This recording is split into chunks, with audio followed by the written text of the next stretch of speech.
오늘 말씀은 요한계시록 2장입니다. 요한계시록 2장 1절부터 7절까지 보겠습니다. 요한계시록 2장 1절부터 7절 말씀입니다. 에베소 교회의 사자에게 편지하라. 오른손에 있는 7뼈를 붙잡고 7 금 촛대 사이를 거니시는 이가 이르시되, 내가 내 행위와 수고와 내 인내를 알고 또 악한 자들을 용납하지 아니한 것과 자칭 사도라 하되 아는 자들을 시험하여 그의 거짓된 것을 네가 드러낸 것과 또 네가 참고 내 이름을 위하여 견디고 게으르지 아니한 것을 아노라. 그러나 너를 책망할 것이 있나니 너의 처음 사랑을 버렸느니라. 그러므로 어디서 떨어졌는지를 생각하고 회개하여 처음 행위를 가지라. 만일 그리하지 아니하고 회개하지 아니하면 내가 네게 가서 내 촛대를 그 자리에서 옮기리라. 오직 네게 이것이 있으니 네가 니골라당의 행위를 미워하는도다. 나도 이것을 미워하노라.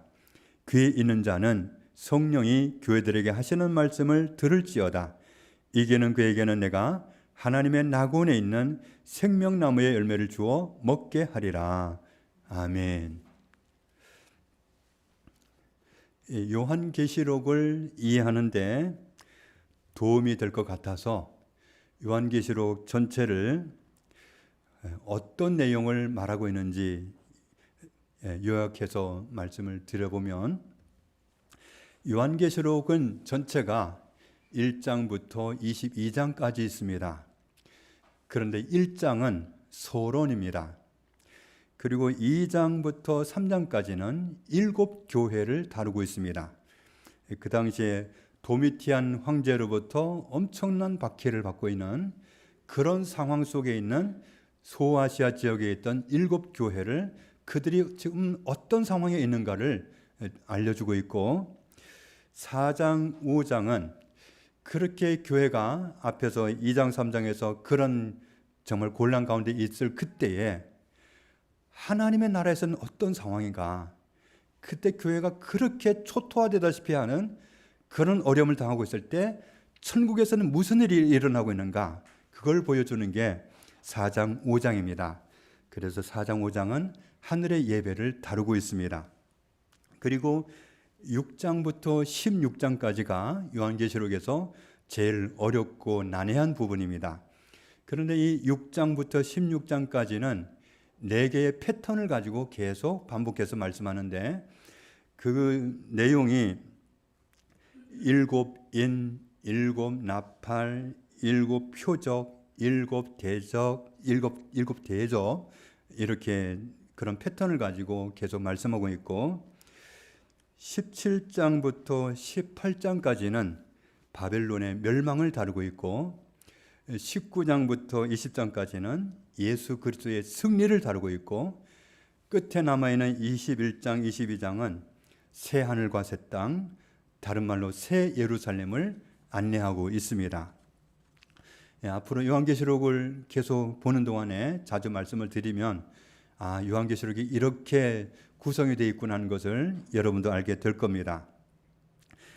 요한계시록 1장 1절을 보면 예수 그리스도의 계시라 그랬습니다. 계시라는 말은 폭로, 덮개를 벗김, 드러남, 벌거벗김, 이전에 감추인 것을 나타냄, 그런 뜻입니다. 예수 그리스도의 계시라고 하는 것은 예수 그리스도께서 주신 계시다, 이런 뜻이고, 요한계시록의 문학적인 특징은 지난주에 말씀드렸던 것처럼 묵시문학입니다. 묵시문학은 언제 나타나느냐 하면 평상시에는 안 나타납니다. 고난당할 때, 심각한 박해를 당하고 있을 때, 그때 묵시문학이 등장합니다. 그래서 그 내용을 보면, 문서를 보면 괴롭히는 사람들이 보면 도무지 뭔 말인지 이해를 못하겠고, 괴롭힘 당하는 사람들이 보면 힘을 얻고 알아듣겠고, 그렇게 이중성을 띠고 있는 그런 문서가 묵시문학입니다. 그렇게 하려다 보니까 묵시문학에는 상징이 많이 나옵니다. 그런데 요한계시록에 나오는 상징이 대부분 구약에 나오는 상징입니다. 구약의 묵시문학에 속하는 에스겔, 다니엘, 스가랴 이런 곳에 있는 상징들을 가져와서 보여주고 있으니까 그 당시에 그리스도인들, 유대인 그리스도인들은 구약 성경을 다 아는 사람들이잖아요. 그러니까 구약 성경에는 상징을 갖다가 와서 설명을 해주니까 그냥 알아보는 거죠. 그냥 알아듣는데, 그런데 이 구약 성경을 모르는 이방인들이 볼 때는 도무지 모르겠다, 뭔 소리 하는지 모르겠다, 이렇게 되는 겁니다. 로마 사람들이 보면 아무리 봐도 이해를 할 수 없고, 그리스도인들이 보면 정말 와닿고, 그런 특징이 묵시문학의 특징입니다. 요한계시록에 기록된 상징을 푸는 열쇠는 구약 성경입니다. 그러니까 구약 성경을 알면 알아지고, 구약 성경을 모르면 몰라지고, 그렇게 되어 있습니다. 요한계시록의 두 번째 문학적인 특징은 1장 3절을 보면 이 예언의 말씀을 그렇게 표현하죠. 이 요한계시록은 예언서구나 하는 것을 알 수 있습니다. 예언이라고 하는 것은 우리 생각 속에는 예언하면 무슨 생각들이 있느냐면 앞으로 다가올 미래의 어떤 시대를, 앞으로 다가올 어떤 상황을 미리 알려주겠구나, 우리는 그렇게 생각을 합니다. 그런데 성경에 나오는 예언은 전혀 그렇지가 않습니다. 예언서의 92%는 예언자가 살고 있는 그 시대 상황을 다루고 있고, 나머지 8%만 미래를 살짝 다루고 있습니다. 그래서 현재를 어떻게 살아야 할지, 오늘, 지금을 어떻게 살아야 할지 결단하게 하는 목적을 가진 게 이 예언서입니다. 그래서 미래에 관심을 가지는 게 아니라 지금을 어떻게 살아야 되느냐, 이거 가르쳐 주려고 예언서를 우리에게 주시는 겁니다. 그래서 예언서의 특징은 미래에 관심을 가지라고 하는 게 아니라 오늘이다, 바로 지금을 어떻게 살아내느냐 하는 것을 알려주는 거다. 이걸 참고해 두면 좋겠습니다. 미래를 말씀하는 내용이 있더라도 현재를 살아갈 능력과 소망을 갖게 하는 게 목적입니다. 미래에 아주 초점을 두고 하는 게 아니라, 말하자면 이런 거죠. 요한계시록의 내용이 유대인들이 보면 이렇습니다. 사단의 세력들, 그리고 거기에 놀아나는 짐승같이 살고 있는 사람들, 이 사람들은 조만간 끝이다. 그래서 지금 우리가 누구를 두려워하고 어떻게 살아야 되겠느냐, 이걸 말씀하는 거죠. 그래서 요한계시록의 핵심 메시지는 지금 내가 어떻게 살아야 하나, 이것을 결단하게 하는 것이 목적입니다. 요한계시록의 세 번째 문학적인 특징은 1장 4절에 보면 요한은 아시아에 있는 7 교회에 편지하노니, 편지, 이 요한계시록은 서신서라는 것을 알 수 있습니다. 편지 형식으로 작성이 돼가지고 돌아가도록, 전달되도록 한 거죠. 그리고 오늘 우리가 요한계시록 2장을 읽었습니다마는 요한계시록 2장부터 3장까지는 7 교회를 다루고 있습니다. 앞에 말씀드린 것처럼 도미티안 황제의 그 무시무시한 박해 시대를 맞이한 그들이 어떤 상황에 있는지, 그 교회들은 지금 어떤 상황에 있는지 이것을 알려주고 있는 거죠. 무지막지한 고난을 받으면서 교회는 조만간 무너질 수밖에 없을 것 같은 그런 상황에서 교회는 어떤 형편에 있는가, 그걸 알려주는데 1장 11절을 보면 그 당시에 이 세례 요한이 아니라 사도 요한은 반모섬에 유배가 되어 있었는데, 그 반모섬에서 가장 가까운 옆에 있는 교회가 에베소 교회였습니다. 그 에베소 교회 위에 서모나 교회가 있고, 서모나 교회 위에 보가모 교회가 있고, 보가모 교회 옆에 두아디라 교회가 있었고 그 아래로 사대 교회가 있었고 그 옆에 빌라델비아 교회가 있었고 그리고 그 아래로 라우디게아 교회가 있었습니다. 그러면 이렇게 되어 있는데 마치 이렇게 되어 있는데 순서를 바꾸면 안 되냐? 순서를 바꿀 수가 없습니다. 왜냐하면 그게 그 당시에 우편 경로였습니다. 편지를 보내면 편지가 전달되는 경로가 이렇게 가는 거였지 여기 갔다 여기 갔다 여기 갔다 이렇게 할 수가 없는 겁니다. 편지 한 통을 써가지고 돌려야 되기 때문에 순서대로 이렇게 나열을 하다 보니까 에베소 교회, 서마나 교회, 보가모 교회, 두아디라 교회, 사대 교회, 빌라델비아 교회, 라우디게아 교회 이렇게 이 순서로 편지가 전달되도록 돼 있었던 겁니다. 오늘은 7교회에 보내시는 예수님의 편지를 살펴보도록 하겠습니다. 2장 1절을 보면 에베소 교회의 사자에게 편지하라.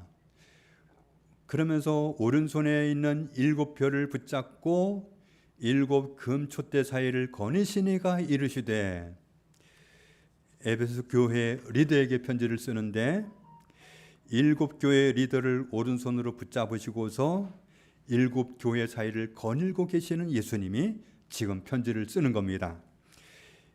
2절 3절을 보면 그 에베소 교회를 주님이 어떻게 보고 계셨는지가 나옵니다.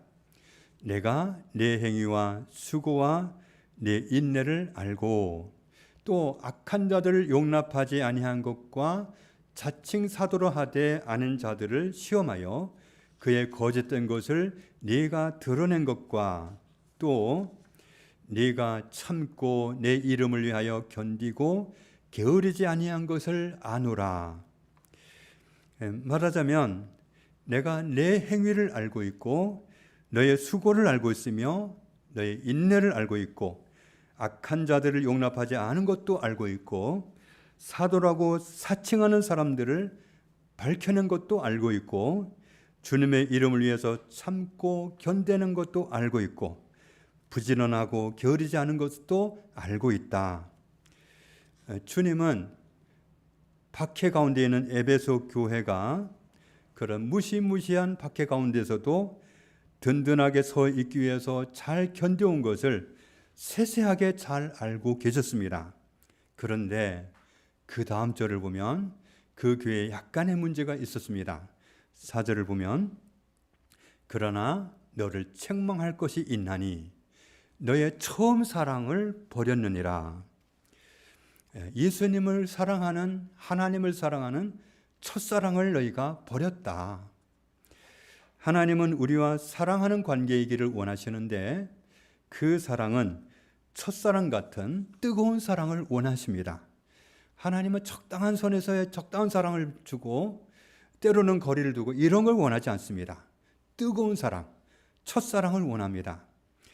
신명기 6장 5절에 너는 마음을 다하고 뜻을 다하고 힘을 다하여 네 하나님 여호와를 사랑하라. 하나님을 사랑할 때는 적당히 사랑하는 거 아니다. 정말 적극적이고 뜨겁고 그런 사랑으로 사랑하라고 하십니다.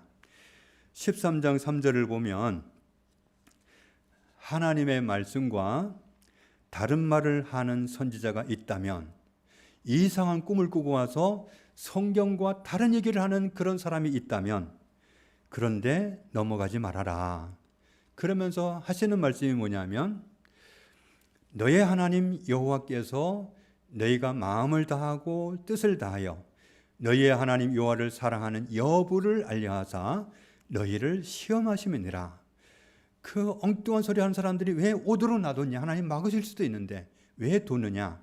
그런 시험 앞에서 그런 유혹 앞에서 말씀과 다른 소리를 하는 사람이 와서 유혹할 때 넘어가는지 안 넘어가는지 하나님 편에서 하나님 사랑하는 쪽으로 기울어지는지 거기에 넘어가는지 이것을 보려고 보낸 거다. 이렇게 말씀을 하십니다. 마태복음 22장에 보면 계명 중에 가장 큰 계명을 마음을 다하고 목숨을 다하고 뜻을 다하여 주 너의 하나님을 사랑하라 하신 이 말씀이다. 하나님을 사랑할 때는 첫사랑과 같은 뜨거운 사랑으로 사랑하라. 그렇게 우리에게 요구하셨습니다. 하나님을 사랑할 때 그렇게 뜨겁게 사랑하는 것이 우리에게 안전합니다. 하나님 좋으라고 하는 것보다도 우리가 좋습니다. 하나님을 뜨겁게 사랑하는 거기에 있으면 우리는 완벽한 보호를 받고 안전지대에 있게 됩니다. 그런데 사랑을 적당히 하게 되면 시험하는 자가 와서 갈라놓을 수도 있고 넘어질 수도 있기 때문에 뜨거운 사랑으로 사랑하라는 겁니다. 그래서 오늘 요한계시록 2장 4절을 보면 에베소 교회는 다 좋은데 예수님을 사랑하는 첫사랑을 어떻게 했다고 그랬죠? 버렸다. 첫사랑을 버렸다. 첫사랑을 소중히 여기고 챙기고 간직해야 되는데 버렸다는 겁니다. 그 무시무시한 박해를 견뎌내고 에베소 교회가 건재하는 모습을 보면 우리가 보기에는 에베소 교회는 아무 문제가 없어 보여요. 얼마나 칭찬을 많이 들었어요. 앞에 첫사랑을 잃어버렸는데 교회는 멀쩡합니다.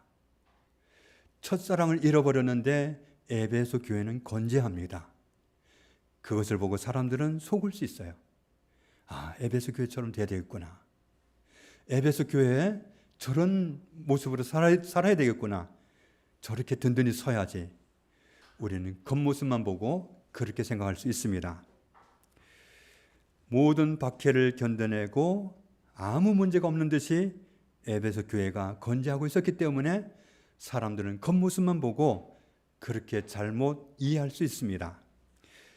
교회가 잘 돌아가고 있습니다. 로마 황제의 매서운 핍박도 잘 견뎌내고 있고 아무 문제가 없습니다. 모진 박해를 이겨내고 건재한 교회니까 얼마나 대단한 교회예요. 겉모습을 보고 짱짱한 교회다, 대단한 교회다 그렇게 볼 수도 있습니다. 문제는 우리는 외적인 모습을 보지만 하나님은 언제나 중심을 보신다는 겁니다. 하나님은 외적인 것을 크게 문제 삼지 않습니다. 중심을 보십니다. 첫사랑을 버려버리고도 교회가 정상적인 것처럼 보이니까 속을 수 있습니다. 남도 속고 자기도 속고 우리 교회는 괜찮은 교회야 이렇게 생각할 수 있어요. 그러나 우리 주님이 보시기에는 심각합니다. 그래서 5절을 보면 그러므로 어디서 떨어졌는지를 생각하고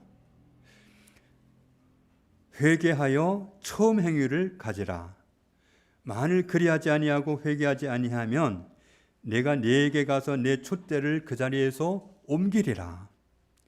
첫사랑을 버리는 순간에 주님에게서 떨어졌다는 겁니다. 그래서 어디서 떨어졌는지를 살펴보고 회개하고 그 떨어진 지점에서 돌아와서 다시 주님과 합하는 자리로 회개하고 그리고 처음 행위를 가지라. 사랑하면 행위가 나타납니다. 연인들도 사랑하면 행위가 나타납니다. 주님을 사랑할 때도 사랑하면 행위가 나타나요. 만약에 그렇게 안 한다면, 회개하지 않는다면 촛대를 옮겨버리겠다. 1장 20절을 보면 7 촛대는 7 교회입니다. 그러니까 촛대는 교회예요. 촛대를 옮겨버린다는 것은 촛대를 옮기면 더 이상 에베소는 교회가 아닌 게 되어버립니다. 교회로 서 있지 못하게 하겠다는 거죠. 고린도전서 13장을 보면 내가 사람의 방언과 천사의 말을 할지라도 사랑이 없으면 소리나는 구리, 울리는 꽹과리가 되고, 사랑 딱 제거해버리면 아무리 요란한 것 있어도 그건 울리는 꽹과리 지나지 않고 구리와 같다. 또 내가 예언하는 능력이 있어 모든 비밀과 모든 지식을 알고 또 산을 옮길 만한 모든 믿음이 있을지라도, 대단한 능력, 대단한 믿음이 있을지라도, 야, 저 사람 대단하다, 저 목사님 대단하다, 그럴지라도 사랑이 없으면 내가 아무것도 아니요. 사랑 없으면 아무것도 아니라는 겁니다. 그러니까 에베소 교회가 첫사랑을 잃어버렸다는 것은 아무것도 아닌 존재가 되어버린 거예요.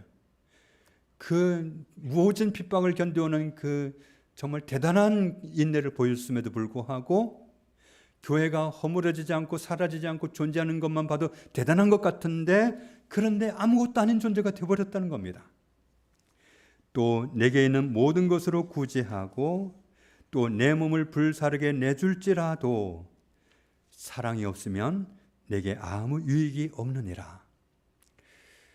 사랑하지도 않으면서 모든 것을 줄 수도 있다는 것을 알 수 있습니다. 사랑하지도 않으면서도 순교도 할 수 있다는 것 알 수 있습니다. 순교까지 했는데 사랑이 없으면 아무것도 아니다. 주님이 원하시는 것은 사랑입니다. 사랑하는 관계를 원하십니다.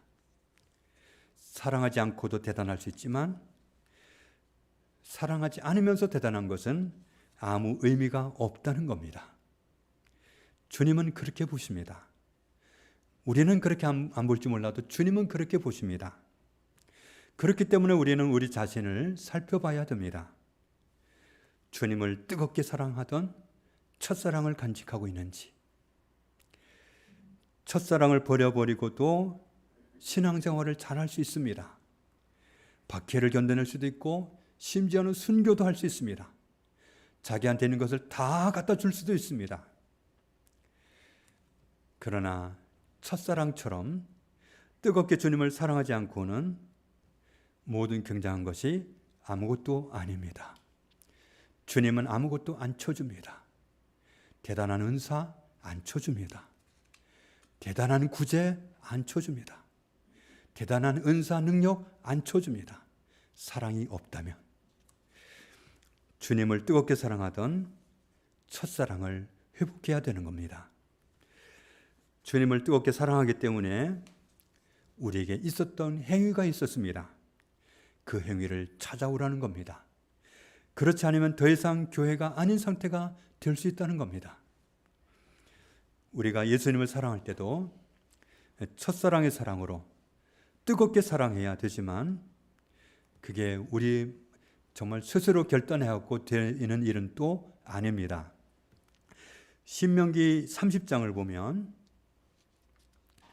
네 하나님 여호와께서 네 마음과 네 자손의 마음에 할례를 베푸사 네게 마음을 다하며 뜻을 다하여 네 하나님 여호와를 사랑하게 하사 네게 생명을 얻게 하실 것이며, 하나님이 우리 마음에 할례를 베풀어 주셔야 됩니다.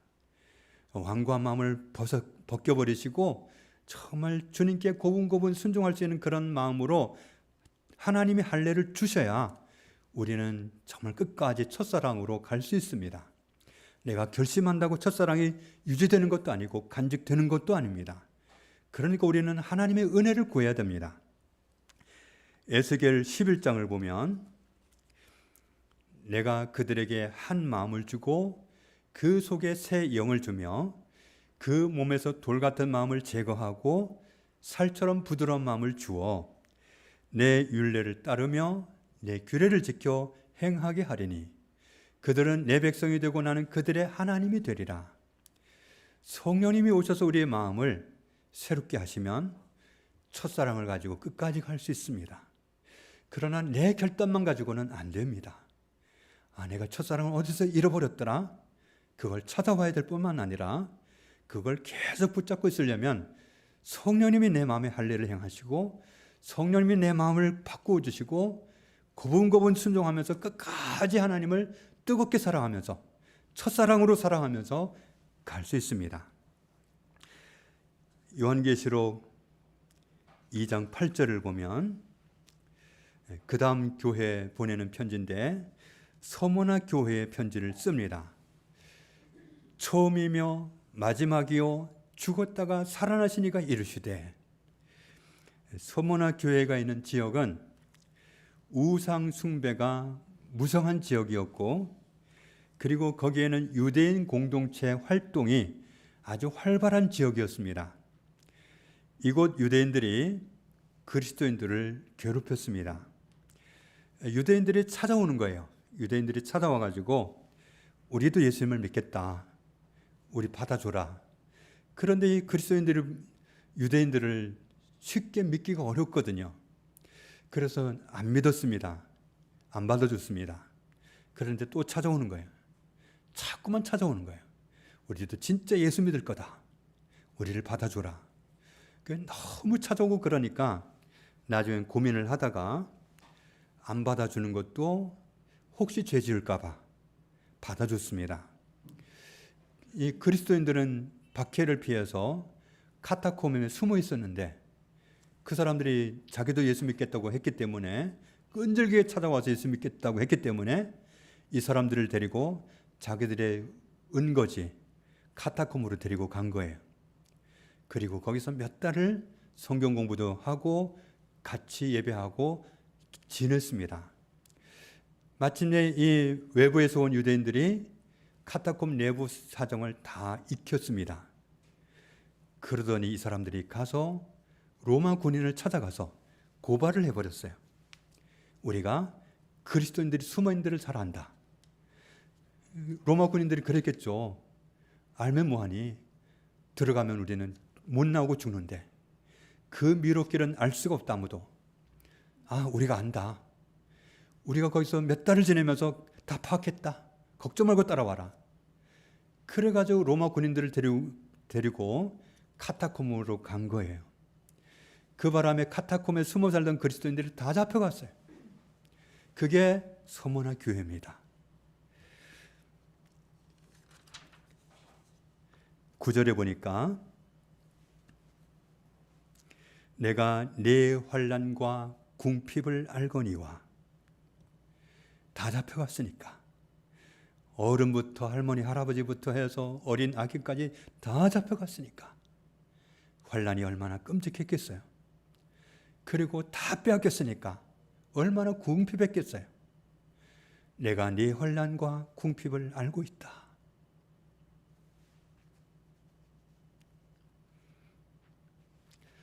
주님은 다 아셨습니다. 다 잃었다 너희가. 그러나 실상은 네가 부유한 자네라. 자칭 유대인이라 하는 자들의 비방도 알거니와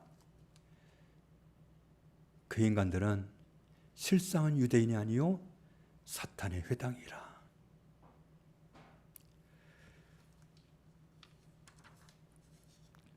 (10절에) 보면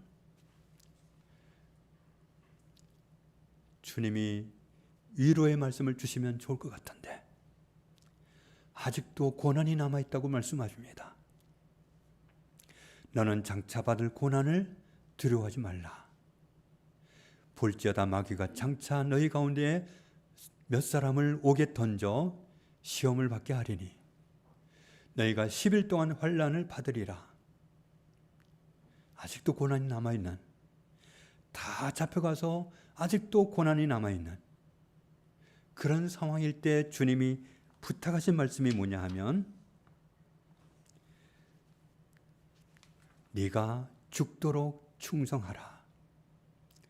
그리하면 내가 생명의 관을 네게 주리라. 죽도록 충성하라 그랬는데 이 충성이란 말이 믿음입니다. 원어로는 믿음이에요. 원어로 피스토스인데 신뢰하는, 신용하는, 복종하는, 신뢰할 수 있는, 신실한, 믿을 만한, 믿는, 믿음을 가진, 믿음이 있는 믿음입니다. 죽도록 충성하라 이 말은 무슨 뜻이냐 하면 죽어도 믿음을 지켜라. 죽어도 믿음을 지켜라. 그냥 해석하면 죽어도 믿음을 지켜라. 그리하면 내가 생명의 관을 네게 주리라. 죽는 한이 있어도 믿음을 지키면 생명의 관을 주신다고 말씀하셨습니다. 요한복음 1장 1절을 보면 태초에 말씀이 계시니라. 이 말씀이 하나님과 함께 계셨으니 이 말씀은 곧 하나님이시니라. 태초에 그랬습니다. 태초에 말씀이 계시니라. 태초에 하면 생각나는 말씀 있죠? 태초에 하나님이 천지를 창조하시니라. 비슷한 것 같죠? 그런데 다릅니다. 구약 성경에 나오는 태초에 하나님이 천지를 창조하시니라와 여기에 나오는 태초에 말씀이 계시니라 할 때 태초는 뜻이 다릅니다. 창세기에서 말씀하신 태초는 하나님께서 천지 창조를 시작하신 그 시점의 태초입니다. 그런데 요한복음 1장에서 말씀하시는 이 태초는 창조를 시작하기 이전부터의 태초입니다. 그러니까 태초에 하나님과 함께 계셨던 말씀, 이 표현은 본래부터 창조가 시작되기 훨씬 이전부터 원래부터 이 말씀은 하나님과 함께 계셨다.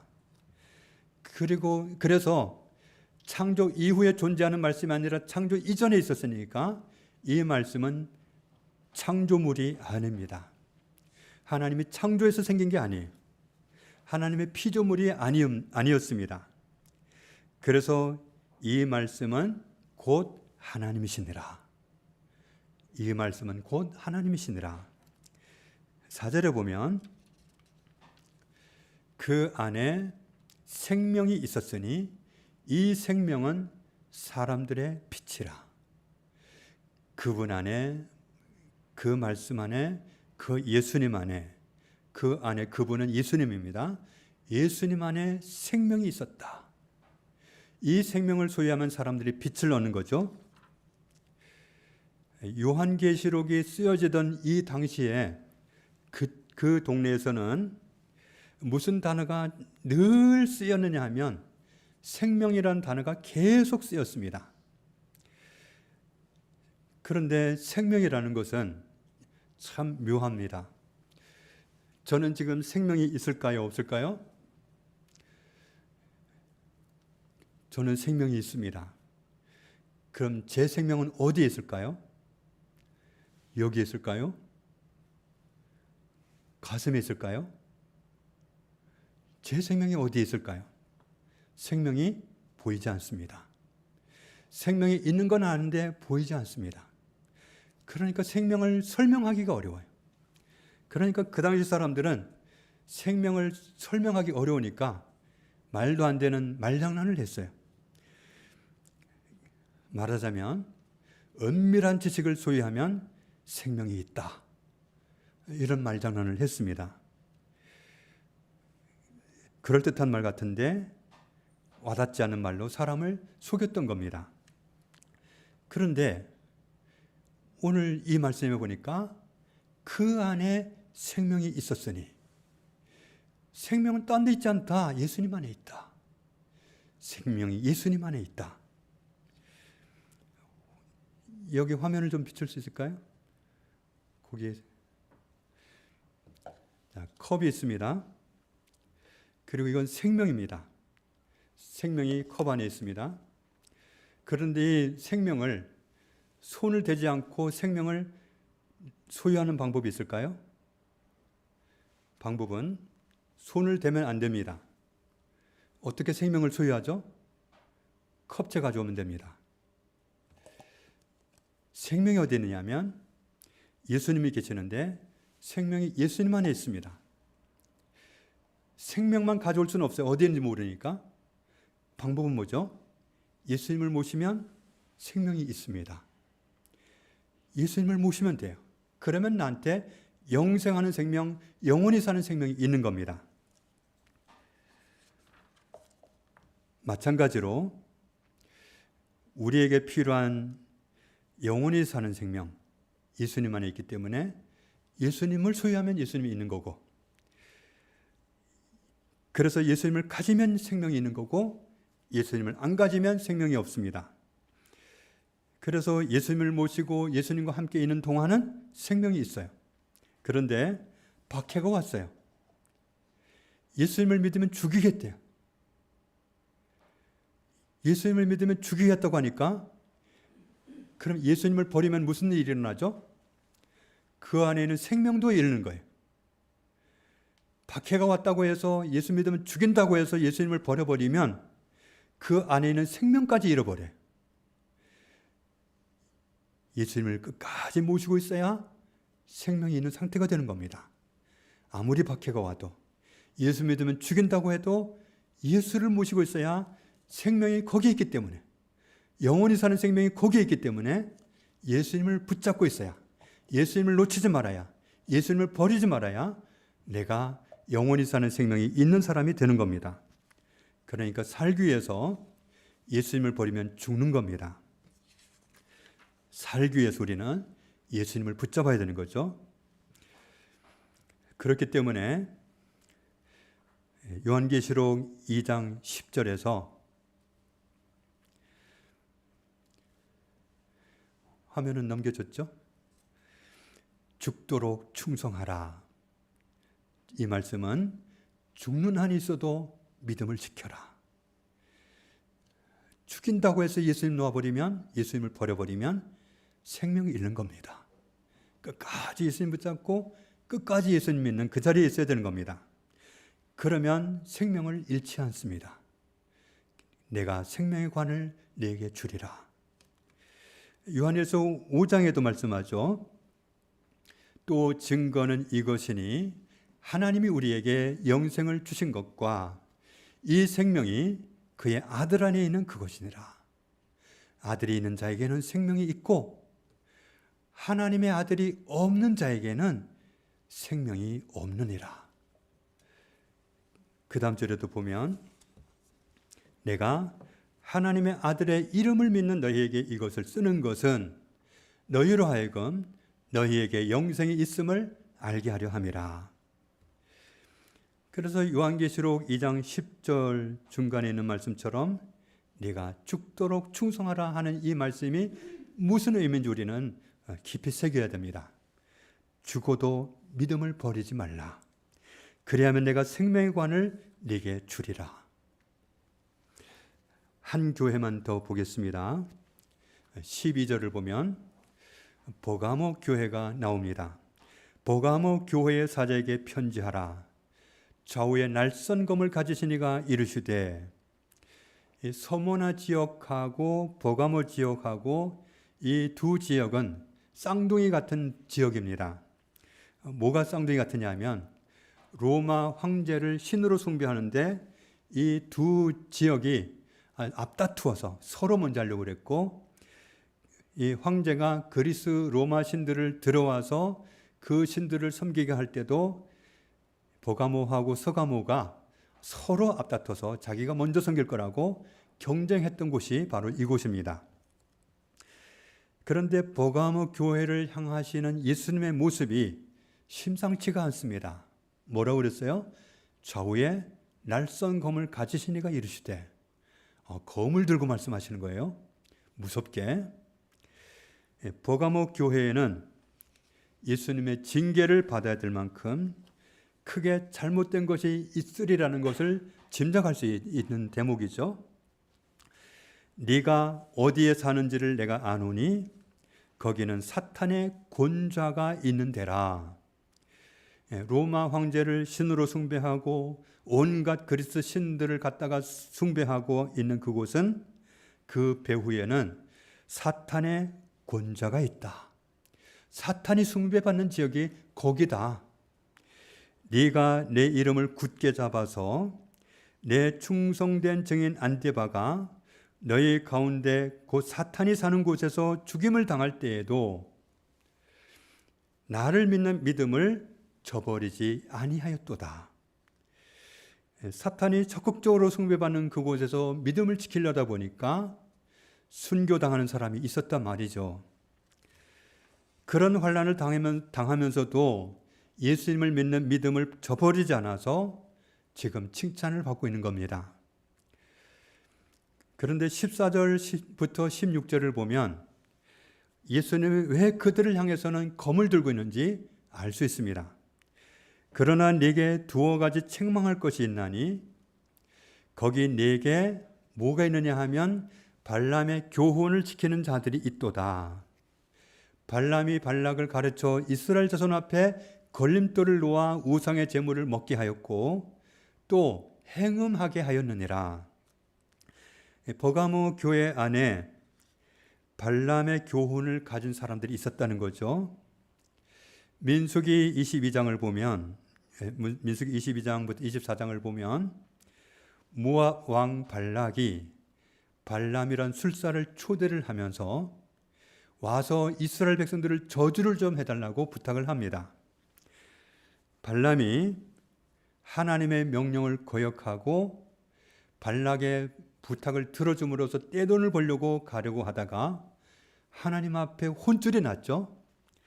그래서 하나님 들어온 줄 알았기 때문에 발락 왕을 찾아가서 이리저리 따라다니면서 이스라엘 백성들을 저주를 못하고 오히려 축복을 했습니다. 민수기 25장에 보면 시딤이라고 하는 곳에 머물러 있던 이스라엘 사람들이 모압 여자들과 음행하는 죄에 빠졌다. 이 일로 인해서 이스라엘 사람들이 2만 4천 명이 죽었습니다. 이 여자들과 음행한 죄를 지어서. 민수기 31장을 보면 그렇게 많은 사람들이 죽음을 당했던 이유가 발람이 모압 왕 발락한테 이스라엘 자손을 넘어뜨리는 방법을 알려준 거예요. 이스라엘 자손들을 내가 저주해 줄 수는 없는데 그렇다고 그 사람들을 망하게 하는 방법이 없는 건 아니다. 내가 비법을 알려주마. 뭐냐 그러니까 이 사람들을 우상 숭배하는 죄에 빠지게 해라. 이렇게 알려준 거예요. 그래서 이 발락이 함정을 판 거죠. 이 우상 숭배를 하게 하는데 모압 사람들이 섬기는 신을 섬겨보도록 유혹을 했습니다. 우상 숭배를 한 거죠. 그런데 우상 숭배하는 그 당시 그 주변국에는 꼭 여자들이 있습니다. 여사제들이 있어서 그 신을 섬기기 전에 절차가 뭐냐면 성관계를 맺는 겁니다.